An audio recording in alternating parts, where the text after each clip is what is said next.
Hay catástrofes que marcan a la humanidad y de estas se aprende para que no se repitan, o eso pensábamos, pero la negligencia de algunos hace que se repitan las mismas catástrofes de una u otra forma.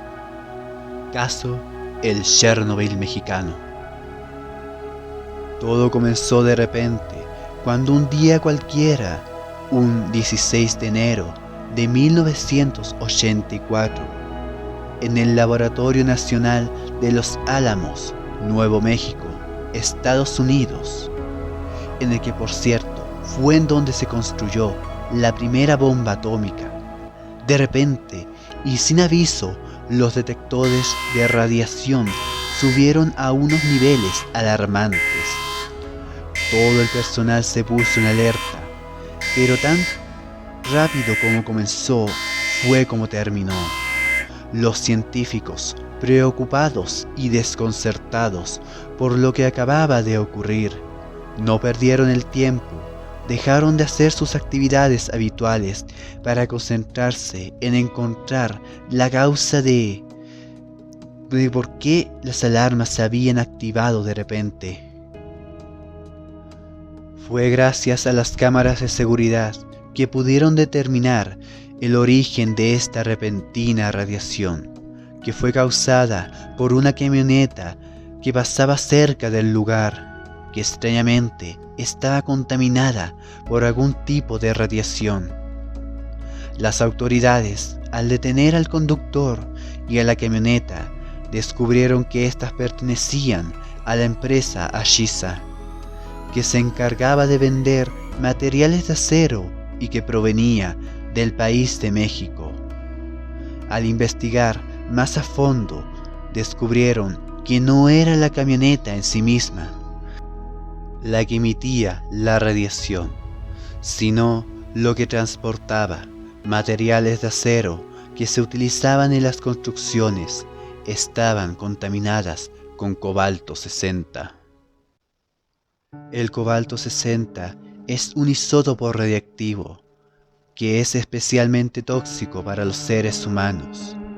Las autoridades estaban desconcertadas, pues verán, el cobalto 60 se utiliza principalmente como una fuente en las máquinas industriales del área de la medicina por lo general. Pero no había tiempo que perder. Temiendo que haya una fuga de radiación en las instalaciones de Ashisa, se contactaron con las autoridades de México para avisarles de la fuente de radiación que se estaba esparciendo desde su país. Grande fue la sorpresa de las autoridades mexicanas, y aún más grande fue su sorpresa cuando al investigar a la empresa en cuestión, que ésta no tenía maquinaria alguna que pudiera emitir ese tipo de radiación. De aquí no se originaba la radiación, pero aún así tenía una enorme cantidad de materiales, equipos y vehículos que fueron contaminados por esta extraña radiación. Al comprobar el origen del material contaminado, este los condujo hacia su proveedor, una empresa de compra-venta de chatarra llamada Jocket Phoenix.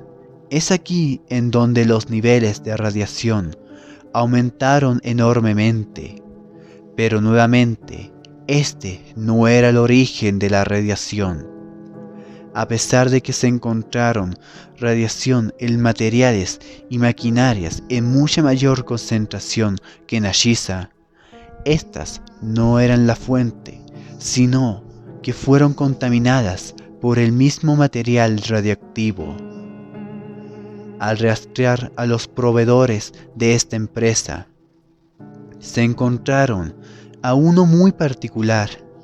Era un técnico de mantenimiento del Hospital de Especialidades de la ciudad de Juárez. El técnico, llamado Vicente Soleto Alardín, les habían vendido algunas piezas de lo que según él era chatarra. Resulta que al comprobar el origen de estas piezas. Una de estas era un cilindro metálico, que en realidad era una fuente de cobalto 60. Esta provenía de una máquina de radioterapia que se utilizaba para el tratamiento de personas con cáncer. Es esta máquina la que poseía una fuente de cobalto 60, la que era la causante de la contaminación radioactiva. Los investigadores, al realizar la investigación de los sucesos, hicieron unos cuantos hallazgos importantes. Primero, el hospital de la ciudad de Juárez no contaba con los permisos necesarios para poder adquirir este tipo de máquinas, pero de algún modo, que no se sabe con exactitud, lograron adquirir una de estas máquinas a una empresa americana llamada X-Ray Equipment Co. Segundo, resulta que el hospital que tenía la máquina de radioterapia no contaba ni con el personal ni con las instalaciones para poder hacer uso de esta máquina que acababan de adquirir. Así que decidieron dejarla guardada, o mejor dicho, abandonada en una de las bodegas del hospital durante unos 6 años, hasta que fue vendida como chatarra por el técnico de mantenimiento, que además, cuando estaba en la bodega, ni siquiera cumplía con los más mínimos requerimientos de seguridad para poder guardar una máquina con tal fuente de radiación. Tercero y último, la máquina de radioterapia bajo su adquisición fue vendida y, según el técnico de mantenimiento, con el permiso de su jefe, como pieza de chatarra, incluyendo la tan peligrosa fuente de cobalto 60, la causante de esta fuga radioactiva. Pese a haber encontrado el origen de la radiación, los investigadores todavía les quedaban una tarea aún mayor por delante. Cuando interrogaron al técnico del hospital de la ciudad de Juárez para revelar más detalles, resulta que este hombre, junto con su amigo, habrían desmantelado la tan dicha máquina. Y al llegar a lo que ellos desconocían que era una peligrosa fuente de radioactividad, ellos, inconscientes del peligro que desatarían, sacaron esta fuente con forma de cilindro y de paso le hicieron algunas perforaciones, por las cuales se escaparon unos pequeños gránulos de cobalto 60, que por cierto eran más pequeños que la punta de un lápiz, pero no por ello menos peligrosos.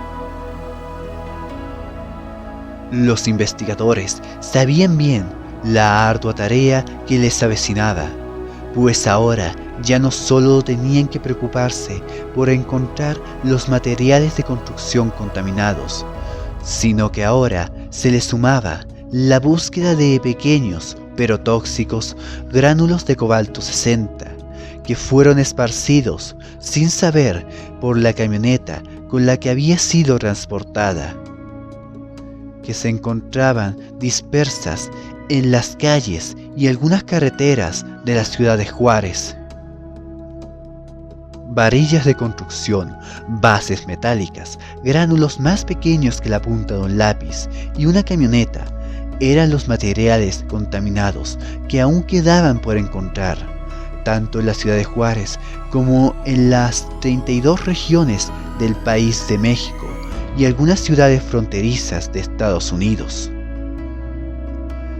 Hay principalmente dos grandes fuentes de radioactividad en este caso: el deshuesadero de Jochen Felix, ya que es aquí en donde la fuente radioactiva fue convertida en materiales de construcción, y la camioneta en la que fue transportada la fuente radioactiva.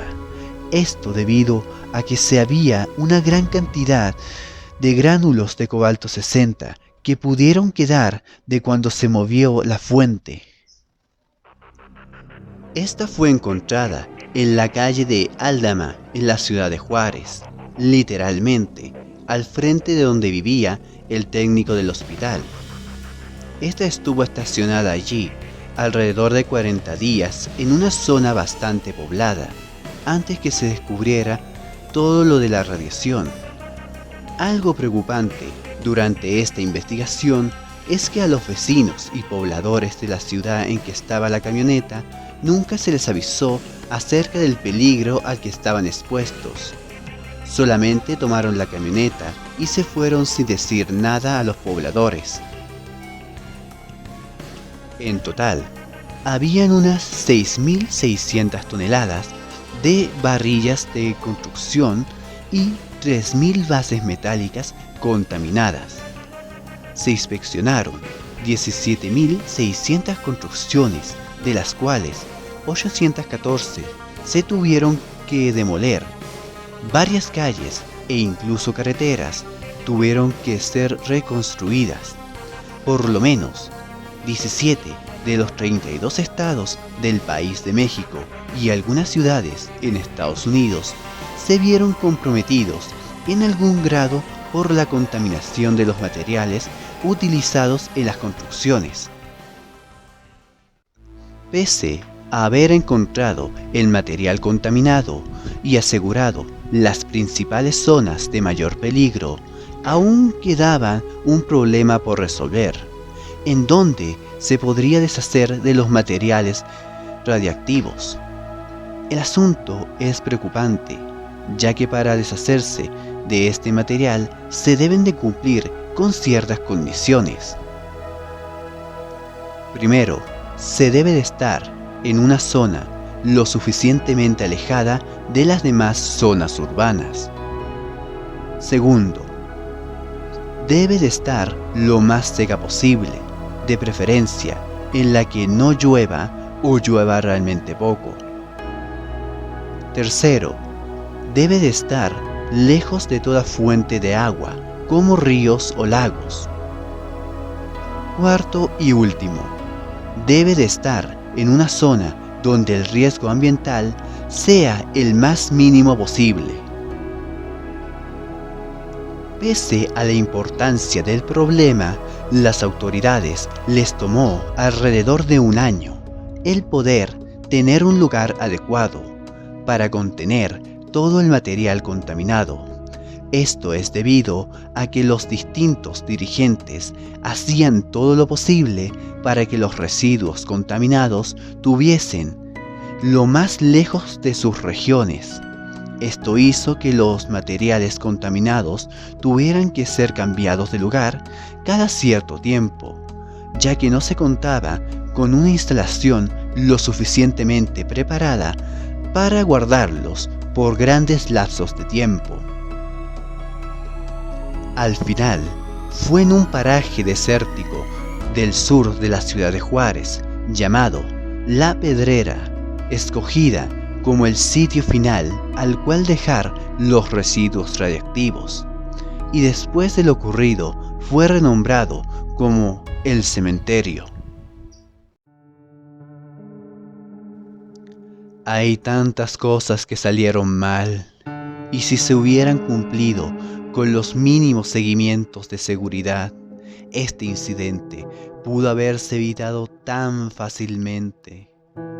Pero como dije al principio del video, la negligencia de algunos pocos, y en especial si estos son los que están a cargo, son los que hacen que se repitan este tipo de catástrofes.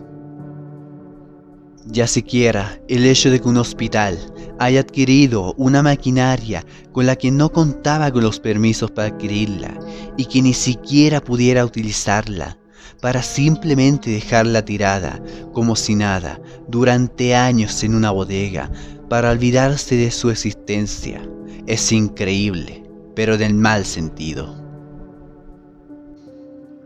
Lo que es aún más increíble es el hecho de cómo las distintas autoridades mexicanas, como decimos aquí en Chile, se pasaban la pelota, ya sea cuando se trataba de determinar en dónde deshacerse de la carga contaminada, o como en el mismo hospital trataba de limpiarse las manos en varias ocasiones, como en la compra de la dicha máquina, o cuando se deshicieron de la máquina como si fuese cualquier basura.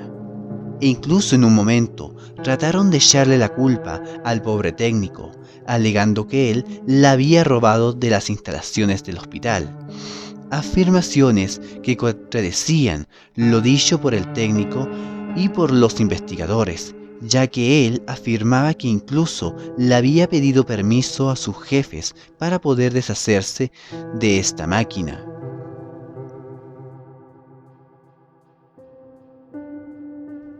Y esta negligencia no solo se quedó aquí.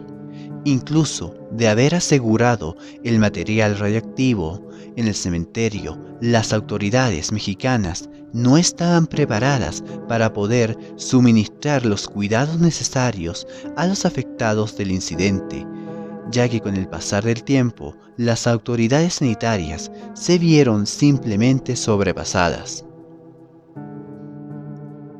Alrededor de unas 4.000 personas fueron los que se vieron expuestos al incidente.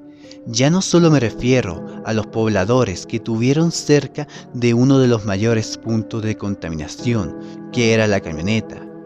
Y recordemos que ni siquiera les avisaron del asunto y que tuvieron que enterarse por otros medios del terrible impacto al cual desconocían. O a los pobres trabajadores de las empresas de Ashiza y Jochen Felix, quienes meses después empezaron a sentir los efectos dañinos de la radiación. Y por último, el cementerio, en donde terminaron los materiales contaminados. Ni siquiera se les dio los seguimientos de seguridad para resguardar el área.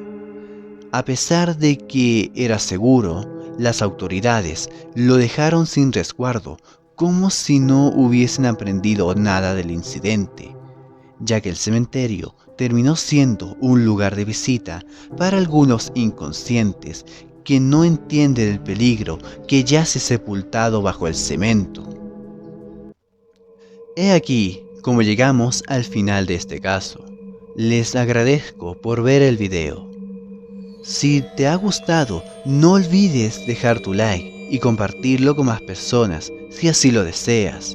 Eso me ayudaría mucho. Suscríbete y activa la campana para que YouTube te avise cuando suba un nuevo video. Sin más que agregar, esto ha sido Station Image y nos vemos en un próximo video. Adiós.